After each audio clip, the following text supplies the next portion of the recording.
आपको क्या लगता है इंडिया में सबसे ज्यादा फेक न्यूज किन चीजों के बारे में फैलाई जाती है? Politics, religion, history?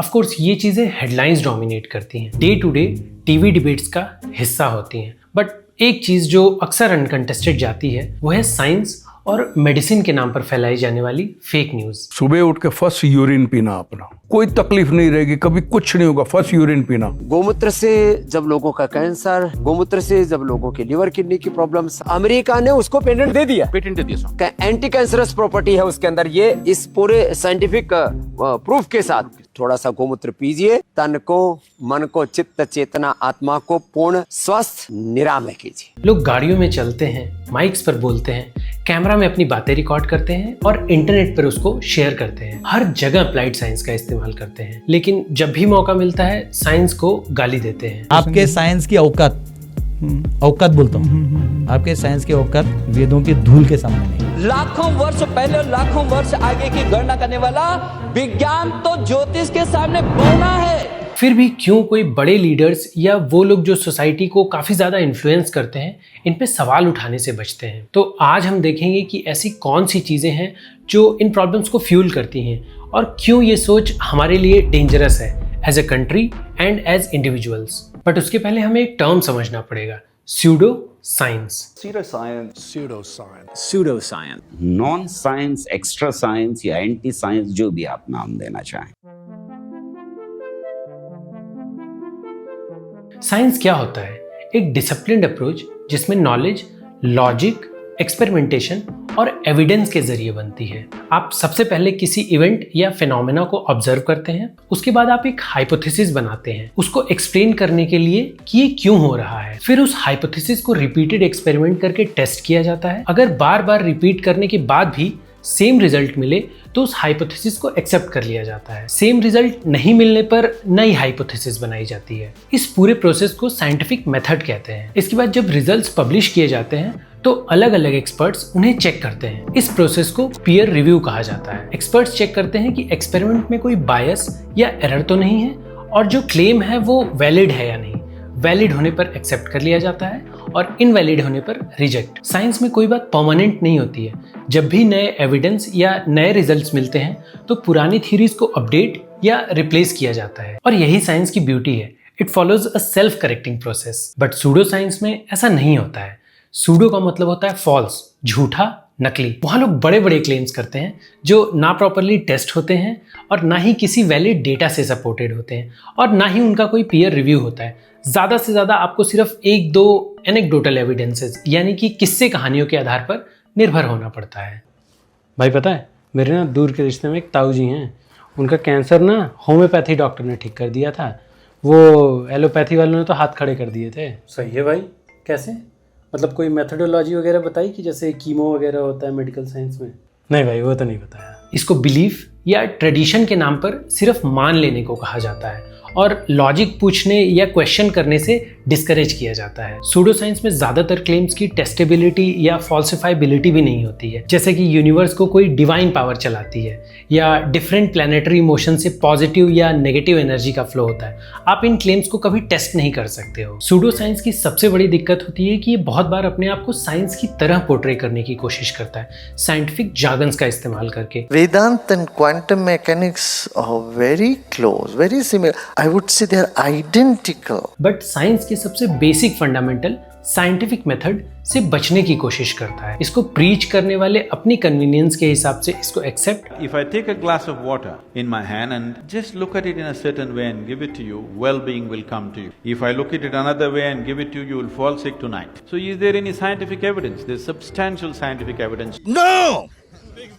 और जब वही साइंस इनको गलत प्रूव कर देता है तो ये बोल के रिजेक्ट कर देते हैं कि साइंस को सब कुछ नहीं पता है। It is scientifically correct, not correct, because science itself is not correct. Of course science कभी क्लेम भी नहीं करता that it knows everything, but जो भी नॉलेज साइंस के थ्रू आती है आप उसको more than 99% of the time repeat करके वेरीफाई कर सकते हैं वेदर इट्स ट्रू और नॉट। और अगर सूडो साइंस की बात करें तो ये पूरी तरीके से मार्केटिंग गिमिक और वेग लैंग्वेजेस पर रिलाई करता है rather than empirical evidence. Okay, let's stop here for a bit. मैं साइंटिफिक मेथड पर एक डिटेल वीडियो फ्यूचर में बनाऊंगा जहां हम डिस्कस करेंगे व्हाट इट इज एंड इसके कंपोनेंट्स क्या क्या होते हैं, and why it matters to common folks like you and me, and not only exclusive to scientists.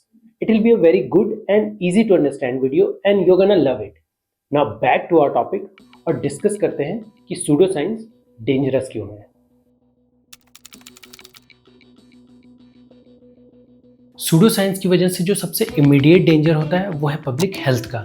लोग रियल ट्रीटमेंट छोड़ के ऑल्टरनेटिव मेडिसिन या फेक क्योर्स फॉलो करते हैं. कई सारे केसेस में देखा गया है कि टाइमली करेक्ट ट्रीटमेंट नहीं मिलने से पेशेंट्स की तबीयत और भी खराब हो जाती है और एक्सट्रीम केसेस में तो मौत भी हो जाती है. एप्पल के को-फाउंडर स्टीव जॉब्स को अक्टूबर 2003 में जब पेंक्रियाटिक कैंसर डिटेक्ट हुआ तो उन्होंने ऑल्टरनेटिव हीलिंग और डाइट बेस्ड बिलीफ के चक्कर में सर्जरी से मना कर दिया. डॉक्टर्स, फ्रेंड्स एंड फैमिली के बार बार रिक्वेस्ट करने के बावजूद फाइनली 9 महीने बाद वो सर्जरी को राजी तो हुए, बट तब तक कैंसर बहुत ज्यादा फैल चुका था. उनके बायोग्राफर वॉल्टर आइजैक्सन ने लिखा है कि स्टीव जॉब्स ने खुद एडमिट किया कि उन्होंने ट्रीटमेंट में डिले करके बहुत बड़ी गलती कर दी. अक्टूबर 2011 में रेस्पिरेटरी अरेस्ट की वजह से उनकी डेथ हो गई. नाउ यू माइट से कि अर्पित ये भी तो एक एनेक्डोटल स्टोरी है, राइट? रॉन्ग. 2019 में नागपुर के गवर्नमेंट मेडिकल कॉलेज के रेडिएशन ऑन्कोलॉजी डिपार्टमेंट की एक स्टडी में पाया गया कि 41.9% ब्रेस्ट कैंसर पेशेंट्स इंडिया में कैम यानी कि कॉम्प्लीमेंट्री एंड ऑल्टरनेटिव मेडिसिन जैसे आयुर्वेदा, स्पिरिचुअल हीलिंग या होम्योपैथी का इस्तेमाल करते हैं. इंटरेस्टिंग बात यह है कि कैम यूज करने वाले पेशेंट्स में रियल ट्रीटमेंट को डिले करने और एडवांस स्टेज कैंसर होने में स्टैटिस्टिकली सिग्निफिकेंट एसोसिएशन पाया गया. मैं उस स्टडी को डिस्क्रिप्शन में नीचे लिंक कर दूंगा. इकोनॉमी और पब्लिक वेल्थ का भी नुकसान होता है. गवर्नमेंट को ऐसी चीज़ों में इन्वेस्ट करना पड़ता है जिनकी रियल वर्ल्ड में कोई टेंजिबल वैल्यू नहीं है.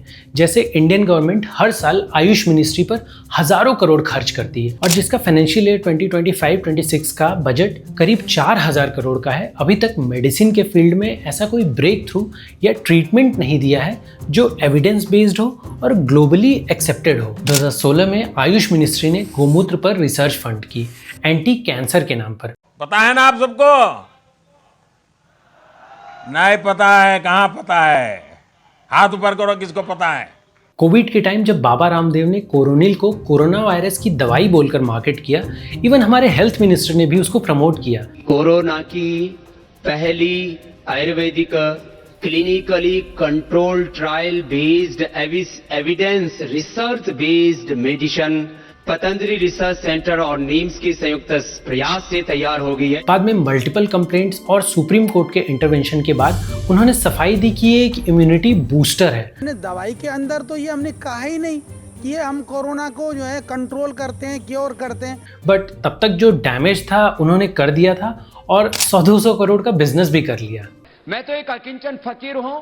सुनियोजित भ्रम और षड्यंत्र की बू आती है. स्टूडेंट्स रियल रिसर्च की जगह अननेसेसरी के सब्जेक्ट्स में अपना टाइम और एनर्जी दोनों वेस्ट करते हैं ओनली टू फाइंड आउट कि उस फील्ड में कोई करियर नहीं है. 2021 में Indira Gandhi national open university IGNOU for short ने MA इन ज्योतिष 2 साल का मास्टर्स डिग्री कोर्स लॉन्च किया as part of Indian knowledge system initiative, जिसका साइंटिस्ट और रैशनलिस्ट ने काफी ज्यादा विरोध किया और कहा कि ऐसी चीजें अंधविश्वास को बढ़ावा देती हैं. सूडो साइंस की वजह से पब्लिक का साइंस से ट्रस्ट कम होता है, जो कि बहुत ही डेंजरस है.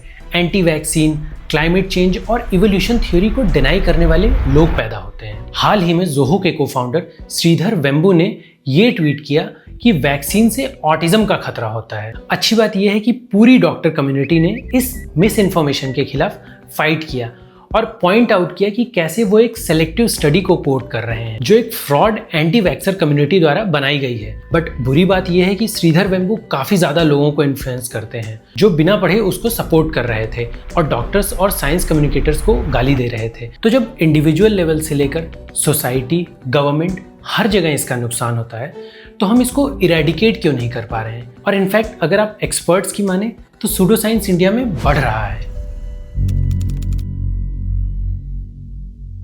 इंडियन कॉन्स्टिट्यूशन का आर्टिकल 51A ये कहता है, it shall be the duty of every citizen of India to develop the scientific temper, humanism and the spirit of inquiry and reform. Scientific temperament develop करना सिर्फ optional नहीं है, ये हमारी जिम्मेदारी है टुवर्ड्स द नेशन.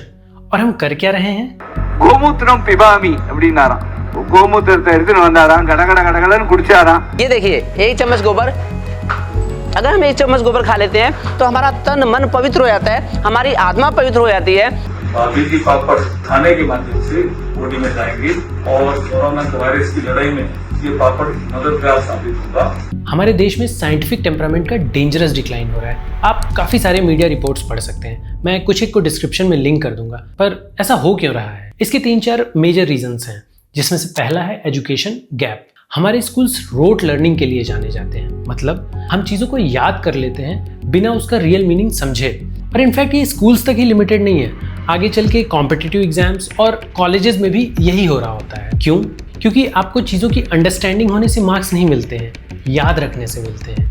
कई चमत्कार किए हैं। चमत्कार का मतलब नहीं चाहिए दुबे जी, मैं याद कर लेंगे, I'll memorize। कभी कॉन्सेप्ट्स की डीप अंडरस्टैंडिंग या क्रिटिकल थिंकिंग को प्रमोट नहीं किया जाता है। इनफैक्ट तभी आप देखोगे कि काफ़ी सारे साइंस के स्टूडेंट्स, प्रोफेसर्स, इवन डॉक्टर्स और साइंटिस्ट भी ऐसी सूडो साइंटिफिक प्रैक्टिसेस पर बिलीव करते हैं। IIT मंडी के डायरेक्टर लक्ष्मीधर बेहरा, जो भूत प्रेत में काफ़ी ज़्यादा भरोसा करते हैं, उन्होंने क्लेम किया कि मीट खाने से हिमाचल में लैंडस्लाइड्स आते हैं। उनकी ही डायरेक्टरशिप में 2024 में IIT मंडी ने फर्स्ट ईयर स्टूडेंट्स के लिए introduction to consciousness and wellbeing नाम का एक मैंडेटरी कोर्स शुरू किया, जिसमें री इनकारनेशन यानी कि पुनर्जन्म जैसे अनसाइंटिफिक टॉपिक्स हैं। ये कोर्स भी इंडियन नॉलेज सिस्टम इनिशिएटिव के अंडर ही आता है।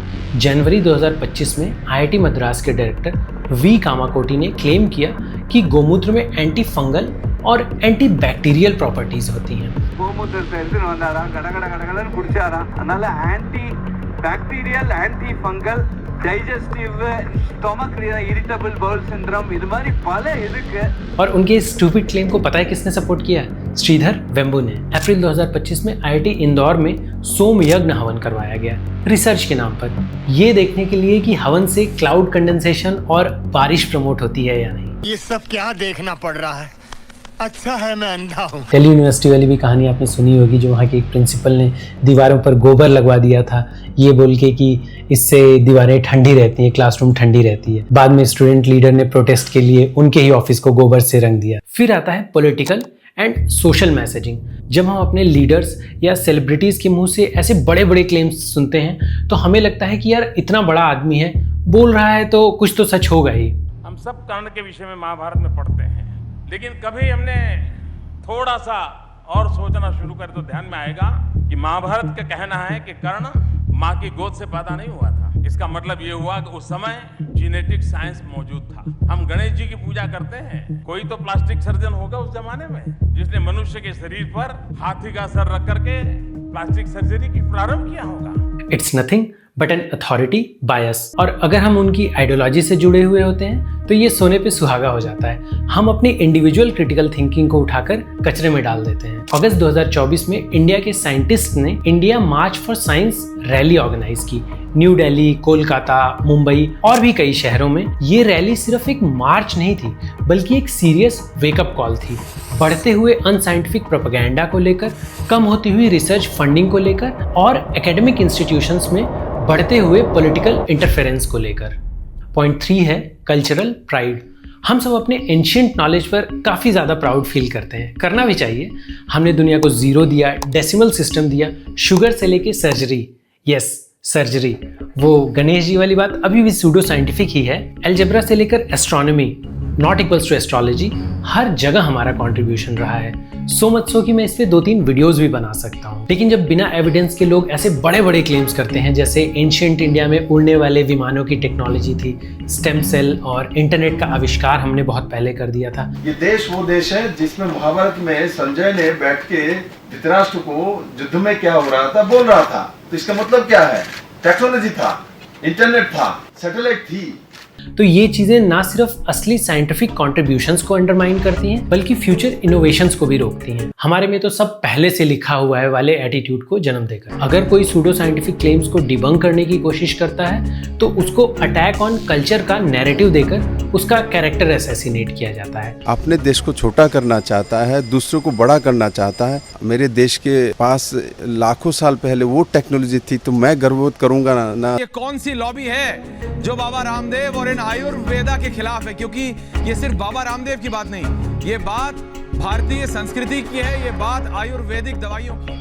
और यही रीज़न है कि कोई भी बड़ा नेता या सेलिब्रिटी इन चीज़ों पर सवाल उठाने से बचता है। And last but not the least number आता है हमारी मीडिया का। ज़्यादातर केसेस में हमारी मीडिया ऐसे सूडो साइंटिफिक क्लेम्स को on the spot fact check नहीं करती है, उल्टे कुछ जर्नलिस्ट ऐसी सोच को बढ़ावा देते हैं। इसके अलावा बड़े बड़े इन्फ्लुएंसर्स पॉडकास्ट और वीडियोस के जरिए दिन रात सूडो साइंस को फैलाते रहते हैं। नॉर्थ में ब्लू कलर की टेप लेके टॉयलेट सीट के चारों तरफ लगा देनी है और साउथ ईस्ट में रेड कलर की टेप लगा देनी है।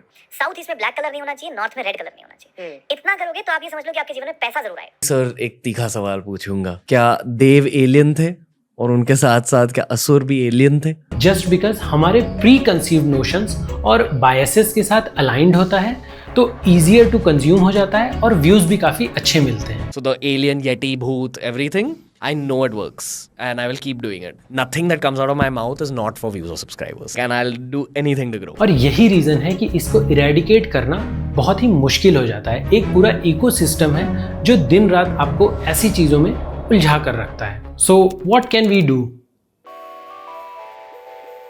कुछ दिन पहले मैं अपने दोस्तों के साथ बैठा था तो ऐसे ही मैंने किसी बात पे कहा कि अर्थवॉर्म यानी कि केचुआ दोनों साइड चल सकता है, फॉरवर्ड एंड बैकवर्ड, और अगर उसको बीच में से कट किया जाए तो उसका दोनों हिस्सा जिंदा रहता है। अब ये चीज़ मैंने बचपन में गांव में बार बार देखी थी, सुनी थी और समहाउ लॉजिकल भी लगती थी, तो मैंने बोल दिया।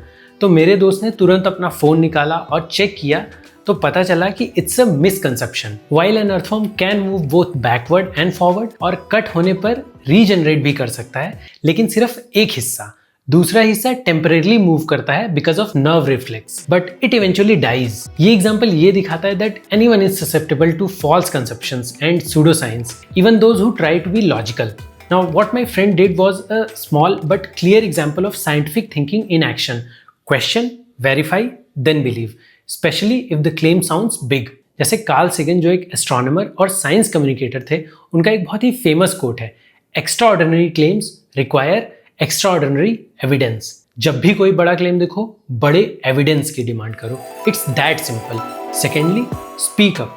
व्हाट्सएप फॉरवर्ड्स में, इंस्टाग्राम पे, फेसबुक या यूट्यूब पर जस्ट स्पीक अप, क्योंकि बोलने से नैरेटिव बदलता है। But remember to be respectful, क्योंकि ये सोच जनरेशन से चली आ रही है और लोग यूजुअली डिफेंसिव होते हैं, लेकिन अगर आप चुप रहोगे तो गलत बात वहीं की वहीं रहेगी। So guys, pseudo science doesn't make sense, but you know what make sense, science. अगर आपको मेरा वीडियो पसंद आया तो इसको अपने फ्रेंड्स और फैमिली के साथ ज़रूर शेयर करो, सो दैट वो भी इन चीज़ों को ज़्यादा रैशनली सोच पाएँ और ज़्यादा से ज़्यादा सूडो साइंस से बचें। और जैसा कि मैंने बताया कि मैं एक साइंटिफिक मेथड पर डिटेल वीडियो फ्यूचर में बनाऊंगा, तो वो देखने के लिए चैनल को सब्सक्राइब भी कर लो। पीस।